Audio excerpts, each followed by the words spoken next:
વડોદરા મહાનગરપાલિકા દ્વારા આજરોજ પૂર્વ વિસ્તારમાં જનકલ્યાણ શિબિરનું આયોજન કરવામાં આવ્યું હતું. જનકલ્યાણ શિબિરનું આયોજન વડોદરા મહાનગરપાલિકા દ્વારા આજરોજ પૂર્વ વિસ્તારમાં કરવામાં આવ્યું હતું.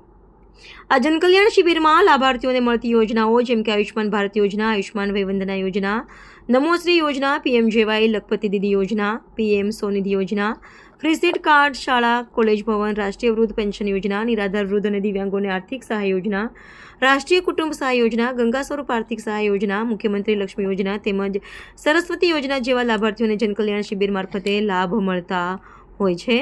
આજરોજ ખાસ કાર્યક્રમમાં રાજ્યકક્ષાના મંત્રી તેમજ શહેર વિધાનસભાના ધારાસભ્ય મનીષાબેન વકીલ, વિસ્તારના કોર્પોરેટરો અને કાર્યકર્તાઓ ખાસ ઉપસ્થિત રહ્યા હતા.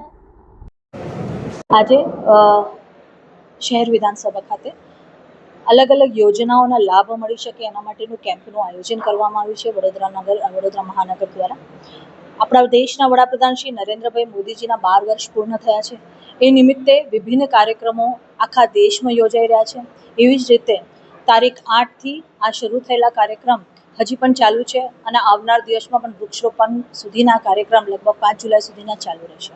પણ આ જે કેમ્પ છે ખાસ કરીને ગરીબ વર્ગના, મધ્યમ વર્ગના લોકોને લાભ મળી શકે, સરકારની જે યોજનાઓ છે એ યોજનાઓ લોકો સુધી કેવી રીતે પહોંચી શકે એના માટે સરકાર આપના દ્વારે એ રીતનું આ અભિયાન શરૂ કરવામાં આવેલું છે. દર વર્ષે લગભગ આ કેમ્પને આયોજન થતું હોય છે.